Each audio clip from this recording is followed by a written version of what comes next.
to do something. I wanted to do something a little bit different, but I couldn't find any worthwhile videos to respond to. And I saw this on the home page of YouTube on this channel, Detons. I was scrolling through, and I've watched a couple of this guy's videos before, and he goes for the philosophy side of things on many different issues a lot of the time, and at the end of the day, philosophy is kind of like my main thing that I go for in these videos. Obviously, I don't do it very well. Like, I don't do it professionally. But I try to go for more, logic and,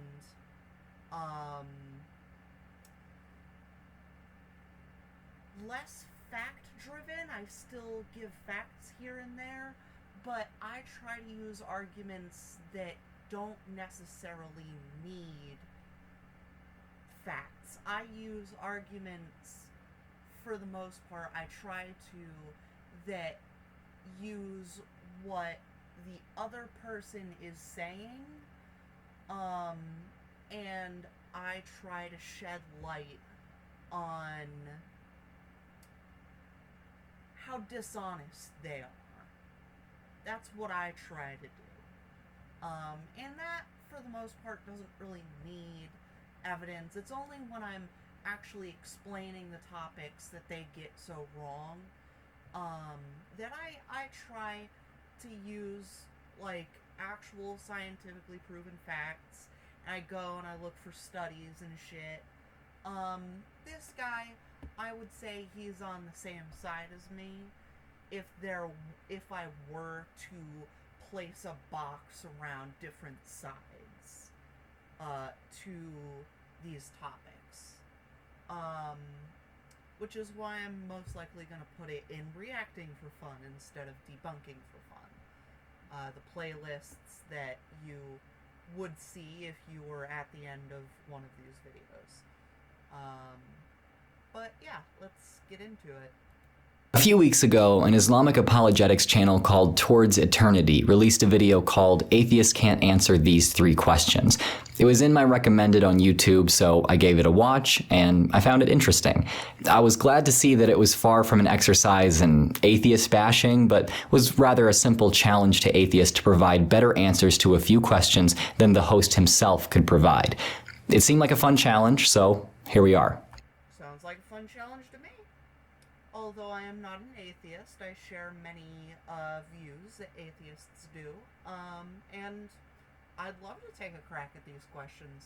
Just a heads up, I'll only be addressing question 1 and question 3 because I'm honestly not entirely sure what question 2 is even asking, and I think it would be unfair of me to attempt to answer a question which I can't accurately represent myself.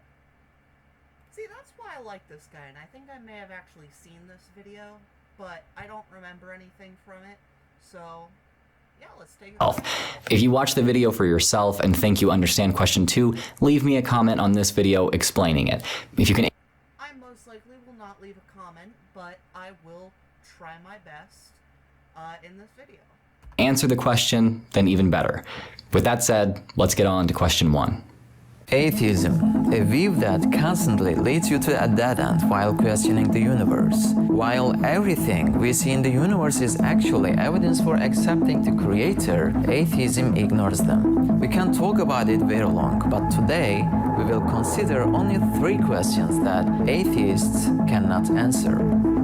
I realize that my audio is actually peaking in OBS from the limit that I've set.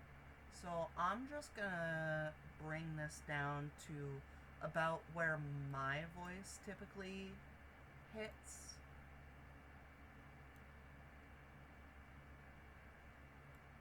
And I'll limit this this down to here too. Let's see if that's... Oh, wait.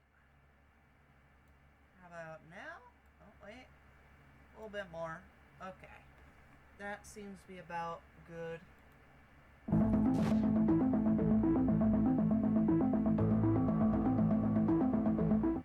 Question number 1. Where do these characteristics come from? It's an established rule that one cannot give what one doesn't have to another one. For example, let's say there are only 100 white balls in a glass sphere. What is the chance of a red ball to be chosen from this sphere?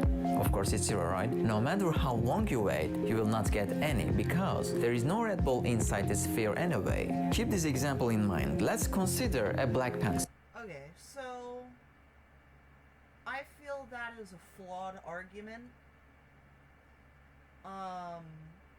Just because I remember that now that he's said that, I remember that he's going to talk about how the human body has different characteristics than the base regular things like cells and atoms. But I wanna... It's less like that and more like if you had a bowl of a bunch of different colors and then you were to say, oh, well, if there are, say, 10 red balls, 10 blue balls, and 10 green balls, what are the odds of pulling out from pulling out 2 balls that you pull out a red ball and a blue ball, which the odds would be fairly high of that. I know I may have jumped the gun a little bit, but I remembered a bit of the argument, so I figured I'd say it now. So, can you draw a rainbow with this pencil? No, because the pencil is in no color other than black. So naturally, a rainbow cannot be drawn. What I mean is, you cannot give a feature you don't have to someone else. Now, I take a look at the universe and I see that everything is made of atoms. However, although atoms are ignorant, willless, lifeless, and blind, deaf and numb creatures having no cognitive senses, when they come together and occur to us as a human being, we see that the man made of them carries all these features. So, like I've said, it's not like having a bunch of white balls and then how can I pull out a red ball? It's not like that. It's the sum of parts. It's the sum of parts because two balls individually aren't going to do anything. But if you have one ball and then like a slope, now that ball, if it's at the top, it has potential energy. Because these are two different things, and the way they interact creates something new. It's not fair to say, and even if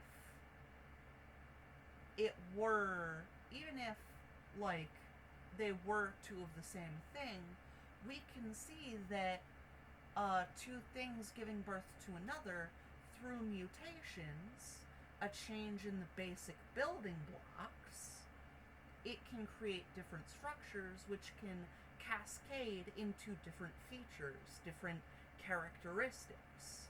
So it is possible for one thing to give a characteristic it doesn't have to another.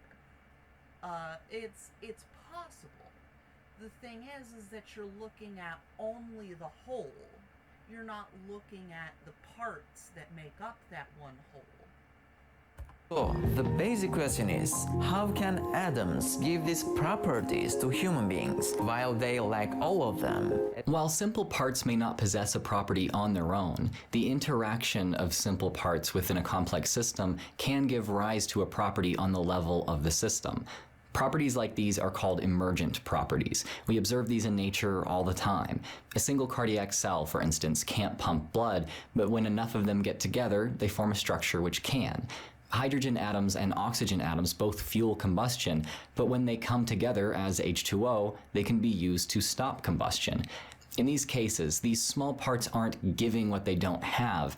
They're simply interacting with other small parts, and from that interaction, unique properties emerge. There's an informal fallacy in play here called the fallacy of composition. This is inferring that what is true of one member or part of a group is true of the group as a whole. Now, the host of this video does recognize that a problem arises out of this reasoning, but the way he solves that dilemma ignores that the dilemma is false to begin with, as it's just based on a fallacy. Atoms lack certain characteristics. Humans are made of atoms. So, he reasons, shouldn't humans lack those characteristics as well? To account for the discrepancy there, he doesn't acknowledge the fallacy in this reasoning, but proposes another solution. Do you think you can guess what that solution is? As they cannot be the true sources, there must be someone else holding these attributes. Because the atom that cannot see cannot create the seeing eye. The atom that cannot hear cannot make the hearing ear. The atom without life cannot form the human who has life. Okay, so, what's his name? Genetically Modified Skeptic actually answered that in a way better way than I did. I just want to add that he's talking about, like this part right here that just started after Genetically Modified Skeptic ended what he was saying. I want to make it very clear that ear has many different types of atoms.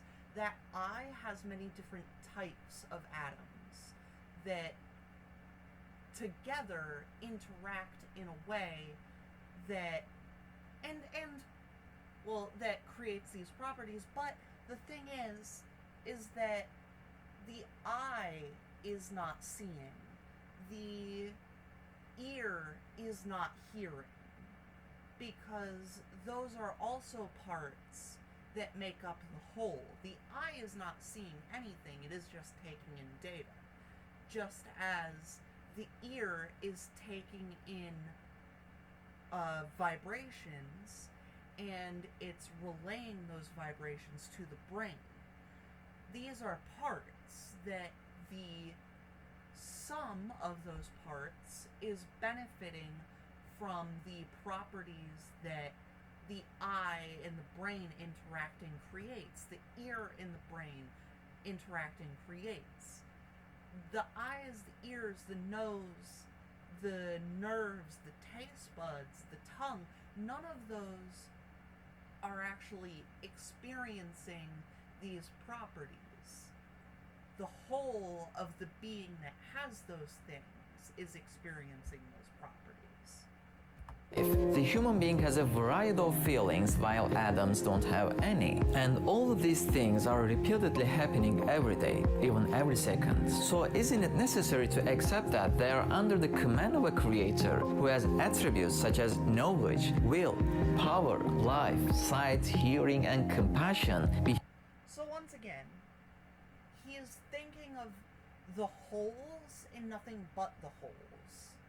Technically, if you have one whole that already has all the structures and everything, and you disregard that those structures can change, if you have that and that only, that thing can't give those properties to anything. They can't give those properties at all, because they're the one who has those properties to begin with. So if they were to give those properties away, they wouldn't have those properties. He's speaking of these properties as if they are possessions that can be given and taken. That's not how any of that works.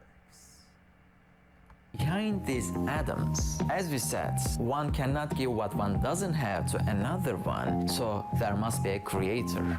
It actually isn't necessary to infer an intelligent creator. As I said, the proposed dilemma here is a false one. Building blocks even as basic as atoms give rise to emergent properties when they interact. Let's pretend that isn't the case though, and that we have no idea how atoms give rise to complex life. Should we then infer that an intelligent creator must be responsible? Classic God of the Gaps. Nope. This is a classic God of the Gaps. Yep. We don't know how to explain something, therefore God must have done it. This is simply an assumption. It's so funny. Y'all are probably speculating that I've already seen this video, which I have. But you're also probably speculating that I watched it right before this video. I have not. I don't know what... Like, I know the gist. Like, I'm remembering the gist of what's happening. But that right there, that classic God of the Gaps, us, like, doing that same line, that wasn't on purpose. That was a complete coincidence. And it's really funny. It doesn't argue that God did something because we have evidence that he did, but argues that God did something because we can't come up with another explanation. We could invoke countless other forces or beings to explain this, and those arguments would be just as valid, or invalid, I should say. Which is a fair argument. We don't see many appeals to the ether or chaos emeralds, though, because Oh, I love it when people compare, like, God of the Gaps arguments to fiction, because it's such a good argument, because, like, dude, it really is such a good argument, and I love it, because it perfectly demonstrates how ridiculous the God of the Gaps argument is, and how ridiculous arguments like, oh, well, this says that this happened, and this definitely happened. We have evidence for that, so all of this must be true. But it's, like, it's not... It perfectly showcases why that's ridiculous to say, and I love it. if we're going to assume an explanation behind our own existence, it might as well be one that makes us feel significant. An intelligent, loving creator is preferable. Second question, who is the judge, who is the prisoner? Like I said earlier, I'm going to skip this one. I find the wording rather confusing, and if I'm not sure I fully understand his question, I'm not going to try to answer it. The video is linked in the description if you're interested. Oh, okay, let's go watch that real quick. I will be back to this video after that argument.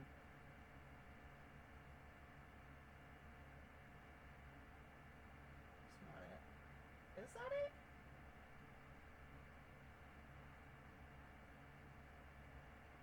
PayPal. Oh, original video. Here we go. Addendum. Let's just go for this one. Atheism, a view that can... Please tell me. Oh, thank God there is. Okay. Question, who is the judge, who is the prisoner? If everyone is a soldier, a commander is required. If everyone is a prisoner, a judge is needed. It's a rule that you cannot be the judge and the prisoner at the same time. What does this mean? Well, so those things are inherently properties of civilization. Hierarchy is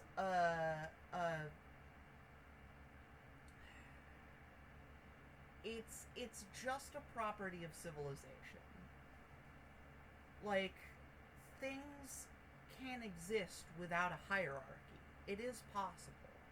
Hierarchies are just tools that we use in different scenarios to help us better through certain scenarios. You know that a room cannot be dark and light at the same time, or a page... That is a false equivalency. The effect of dark and light, like darkness and light, are inherently opposites. Prisoner and judge are not inherently opposites. Like, they're just positions. They're just positions in society. You can have multiple positions at once. They're not inherently opposites, but light and darkness are. Paper cannot be dry or wet at the same time. These are Dry and wet are also inherently opposites. some examples confirming that one cannot hold two opposite attributes at the same time. Because Yes, but the positions that you mentioned before are not opposite attributes. They just aren't. carrying two attributes opposite to each other is a contradiction. Being a judge and being a prisoner are two opposite states. If you are one of them, it's Not all the time, though. There are cases where certain things have opposing traits. I can't think of any, examples off the top of my head, because I'm shit at thinking of examples off the top of my head, but I am fairly certain that things that have opposite attributes do exist. But you'll find that those things are very interesting for that aspect. impossible to be the other. Now, think of a building which is being built with bricks. If you do not accept the architect to build it, there will be a contradiction to accept that bricks are building this on their own. Because That's such a weird argument. I need to listen to it again to... Oh, whoops. I need to... if you are one of them, it's impossible to be the other. Now, think of a building which is being built with bricks. If you do not accept the architect to build it, there will be a contradiction to accept that bricks are building this on their own. Because Okay, so... That's a very odd thing to say. I'm gonna substitute the bricks building themselves into a wall on their own. I'm gonna substitute that for a different one to kind of prove my argument, because bricks building themselves into a wall is a nonsensical idea to begin with. But to say that the contractor and the planner of this wall in the building that the wall is supposedly going to be made into, saying that the contractor built it and saying that the planner built it are not directly contradictory. They just aren't. I don't know why he's using the wall building itself as an example. It's really odd to me. But two things can be doing the same action together. in this case, the bricks will be both prisoners and judges of each other at the same time. I don't know why he keeps using the words prisoner and judge as if those are directly contradictory. Someone who holds a position of judge can be a prisoner. That is possible. A judge could be robbed and held prisoner as ransom. Being held prisoner is not,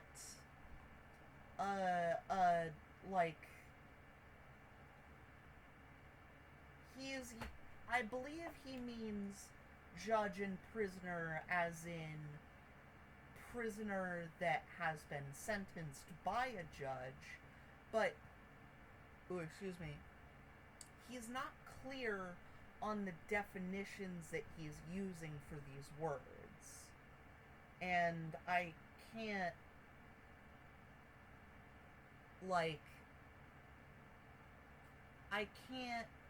take what he's saying I can't know that I'm taking what he's saying in the right way unless he gives like an actual example of what he means by prisoner and judge. Because right now all it seems to me that he's saying is he's saying that he's using them as examples as contradictory, but both of those words are not contradictory of each other in the slightest. Since all the bricks have a nature that is the same with each other and have no knowledge and free will, they cannot form a building by coming together and agreeing. Otherwise, I'm gonna get to this argument in a second, but I want to kind of use his brick argument to give an answer to his previous argument that was things cannot give their properties to another thing. One brick wouldn't be able to stop literally anything from going past the brick. But if you stack the bricks and make them into a wall, suddenly they become capable of stopping things to some extent. You could view that as a given property arising from the sum of its parts. it will be a contradiction. Who will give the order? Who will apply the order? A great confusion would show up. They building that is the same with each other and have no knowledge and free will. They cannot form a building by coming together and agreeing. Otherwise, it will be a contradiction. Who will give the order? Who will apply the order? A great confusion would show up. Okay, while that may be true, that's only one type of part, and it's in only one formation of parts. While a brick wall, because it is simple and only has one type of part and only one way to arrange the parts in the wall itself, it doesn't have enough complexity, I guess, to arise with such qualities.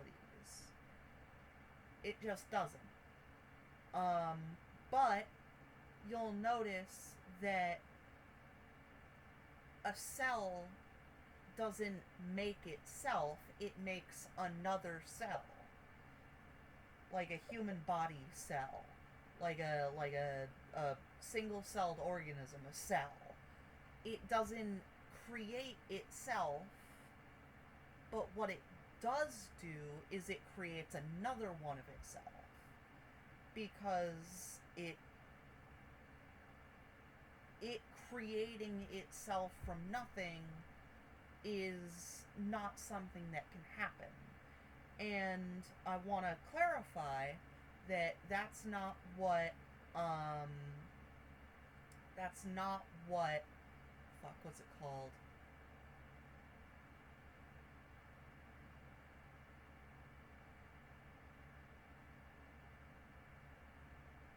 Genesis, not Genesis, the Bible fucking thing.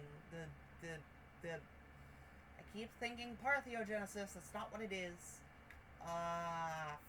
Fuck, I hate my fucking large vocabulary because it's so hard every time I try to search for a word, because I just come up with words that have like the same base root word. Oh god.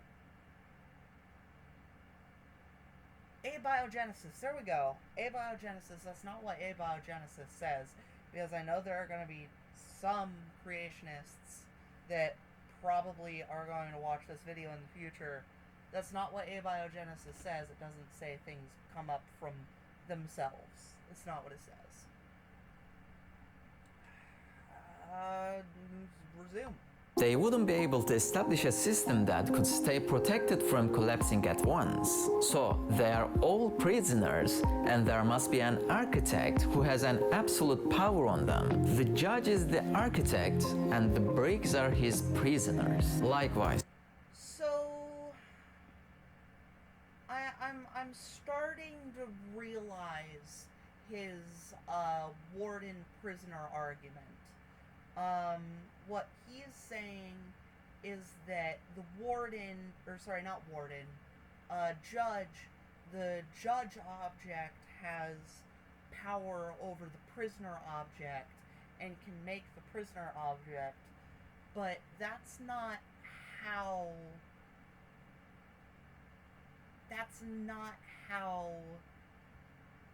living beings work.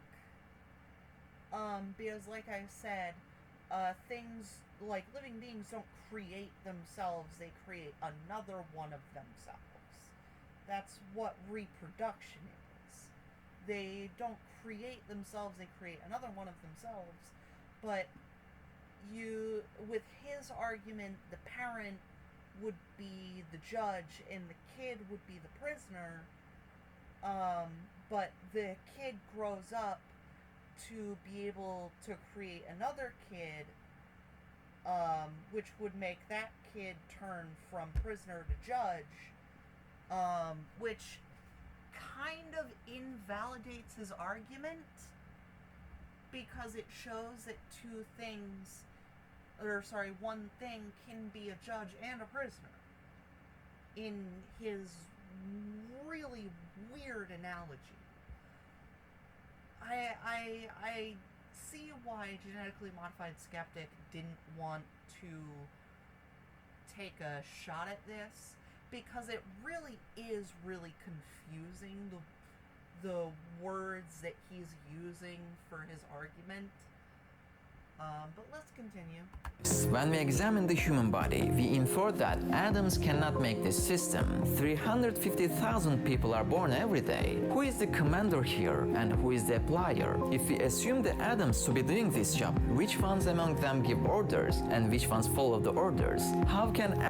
So, none are giving the orders. The atoms are just building blocks. That's all they are. They're just building blocks. You have the brain, which in his weird analogy could be considered the judge in a way, but the brain it's not like it's like ordering around lessers. The different systems in the body are not lessers to the brain. They just fulfill different roles. Atoms get along with each other and create so many people every day, while they have no knowledge, free will, and life. So, just as bricks cannot make the building, atoms cannot agree to carry out a quite complex job. Well, bricks cannot make the building if the building had enough advanced characteristics and the right ones. A building could make another building out of bricks. That was an analogy of humans making other humans out of the basic building blocks. That's what reproduction is. Nobody is saying that the building made itself. That's not what anybody's saying. We're saying, and I know this sounds batshit crazy, but the building is creating another building. That is to say, atoms are prisoners and their judge is God, Allah. Just as the same with the architect of the building, the architect of the human being continues to create and keep the human body standing all the time. Question number 3. What is the real reason? Imagine that we see a train and a... Wait. Switch back over to this one. Interested in checking out the second question for yourself. So, on to question 3. Comrade Kamala Harris doesn't have much to offer. She has no policies. Oh, Lord. No. Question number 3. I fucking hate Trump. God, I mean, man, how many times do we have to, like, go over a Trump election? Because, good Lord, I swear, if he doesn't get in office that second and last time, he is just going to keep trying. And if he keeps trying, like, at a certain point, the Republican Party is gonna have to be like, dude, you've run your campaign so many times, we can't let you keep being the prime representative.